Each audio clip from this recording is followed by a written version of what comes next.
This is Jim Williams with the Hurricane City Tropical Update for September 23rd, 12:30 p.m. Here is the HurTrack program close-up of Hurricane Igor's closest approach to St. John's, Newfoundland, and the system came within 20 nautical miles of St. John's as it passed quickly off to the north-northeast around 50 miles an hour. Now inside the red circle are hurricane force winds, and St. John's and surrounding areas did report some winds over 80 close to 90 mile an hour gusts. There was some damage from the wind and a lot of flooding. There were about 6 to 15 inches of rain in some isolated locations. So I'll show you a couple of pictures in a minute. Now St. Pierre is right here inside this circle, and they escaped the tropical storm force sustained wind field, which is the aqua circle, so that will not be considered a brush in the Hurricane City database. But St. John's will be considered a direct hit from a hurricane, as this was not quite extratropical as it was passing by. Now, while I have this map up, I want to make a few comments about some of the comments on the YouTube channel in regards to the Canadian Maritimes. We've been around and around with this for years at Hurricane City about whether they're called the Canadian Maritimes or not, and whether it's Newfoundland or Newfoundland, and whether it's here's the newest complaint is St. Pierre is not in southeastern Newfoundland. And let's go ahead and draw a let's take the entire Newfoundland here and split it up in 4. Let's just go like that. Okay, considering this is about 350 miles in width, and St. Pierre is right in here, which is within 150 miles of the east coast of Newfoundland, this would be considered southeastern Newfoundland.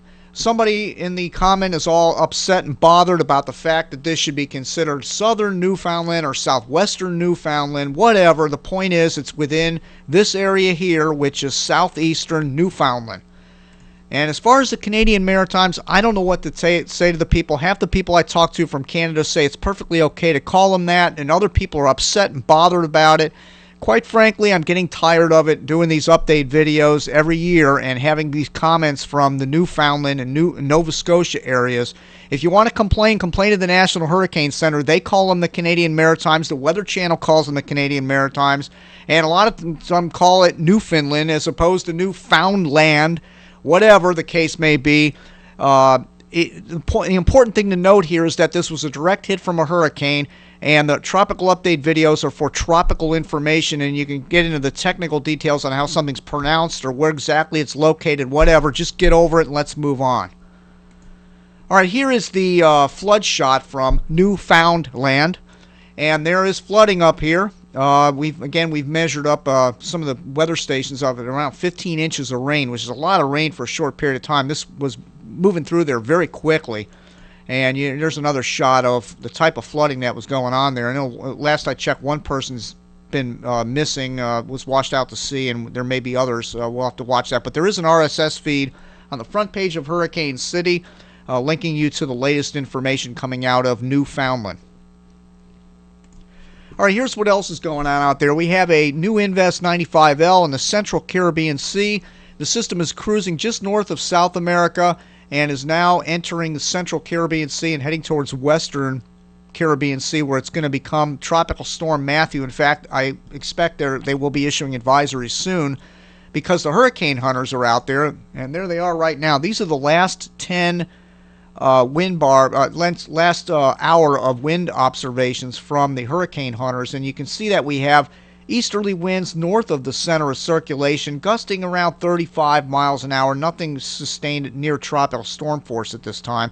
And then down here to the southeast of the circulation, southwest of the circulation, we have winds around 20 to 25 miles an hour, maybe gusting to around 30. So you can see we have a circulation. We have southwest winds here, and we have east winds up there. So we clearly have a tropical depression forming out there, and they should be issuing advisories later this afternoon. This is one we're going to have to watch closely.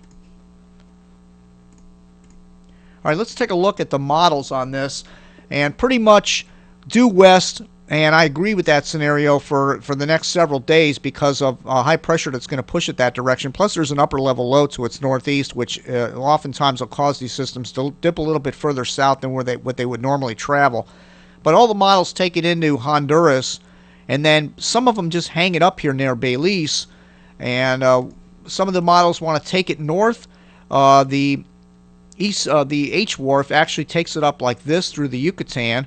The UK Met actually takes it into the Bay of Campeche, and the BAM models kind of circle it around down here. So there's a lot of uncertainty as to what's going to happen in about 5 days from now. But the European model is indicating this is going to turn north and be over Florida going into the 2nd or 3rd of October as it crosses the state and heads up the northeastern, up the eastern seaboard. So we'll have to see about that. There's a lot of scenarios here, but one thing the models are pretty certain about is that once it gets into Central America, it's going to hit the brakes and start drifting around. So that's when people in the United States will have to pay close attention to this, especially Cuba, as this could ramp up with very warm sea surface temperatures and upper level support out there.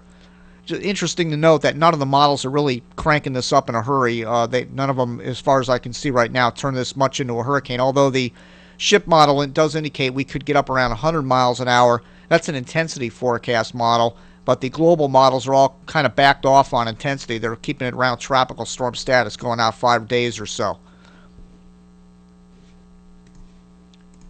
right, here is the area of disturbed weather, and you can see it circled here. 80% chance of development. Again, the recon's out there, and they're finding a closed low-level circulation, so this will become a depression more than likely, and then it'll become Matthew down the road, and we'll have to keep an eye on that. Here is a visible shot, and you can clearly see the banding on this. We have banding in like this, and we have inflow coming into the system. So we definitely have a center of circulation somewhere in here, and we'll begin to get a better handle on the models and the intensity forecast. Once this becomes a tropical depression, the models handle it much better. Here are the upper level winds from the University of Wisconsin, and again we have a high pressure ridge directly over this area near Honduras, but our area of disturbed weather is back in here. But the point of it is that there's a ridging over the entire western Caribbean Sea, which is going to be favorable for development. And then, of course, we have the scoop up here. The jet stream is dipped, and that long-range indications are it's going to enhance a little bit here with areas of low pressure developing on the eastern seaboard and allow the weakness to allow whatever develops here to head north towards the state of Florida. So that's what we're looking at right now. We'll see if that changes over the next several days. All right, here is the water vapor loop from NOAA, and let's go ahead and take a look at what's happening with all of our systems out there. First of all, here is Invest 95L, soon to become a tropical depression, and here's the scoop right here, and this is moving quickly toward the east coast, and that's going to reinforce the trough down in here, and that's why the models are indicating this is going to hit the brakes right here in near Belize and then start heading north. It just depends on how far west it gets before the northerly turn. How much does it stay over land? It's going to depend on how much this has a chance to strengthen, because when they're over land they can't strengthen. So if it takes a path like this and lingers out over the water, it could become a pretty intense system. If it meanders down here in Central America, before coming back out, it could take a little while to get itself together and become a tropical storm, but it will become Matthew more than likely. Here's another system out here. This is mentioned in the discussion in the Northeast Atlantic. This is former wait a minute, Julia's down here. We have Julia down here, and the other name is slipping my mind. The system that was after Hurricane Igor, Julia. I'm sorry. Julia, and I'm sorry, Lisa is out here, and this is former Julia, has backed up here and is beginning to develop, trying to develop anyway, and head off to the northeast. Only a 10% chance of regeneration of that as it heads toward the Azores, but that is an interesting thing to note. Now, there's an upper level low to the northeast of Invest 95L traveling in tandem with it, and when you have an upper level low to the northeast of a system, generally that tends to force the system more on a westerly trajectory, which should send us into Central America. And there's another upper low in the Gulf of Mexico that's moving off to the northwest, and that'll meet this trough out here, and all the weakness will combine here in the Gulf of Mexico. So this is definitely going to end up finding its way into the Gulf or towards the Florida Peninsula. So that's about it for now. We'll keep track of this situation over the next day or two. We'll be back with another update tomorrow. I'm sure we'll have a named storm possibly by then, at the very least a tropical depression. Look for the map to be updated at Hurricane City with the latest information on Invest 95L, soon to be tropical depression. That's it for now. Thank you again for visiting Hurricane City.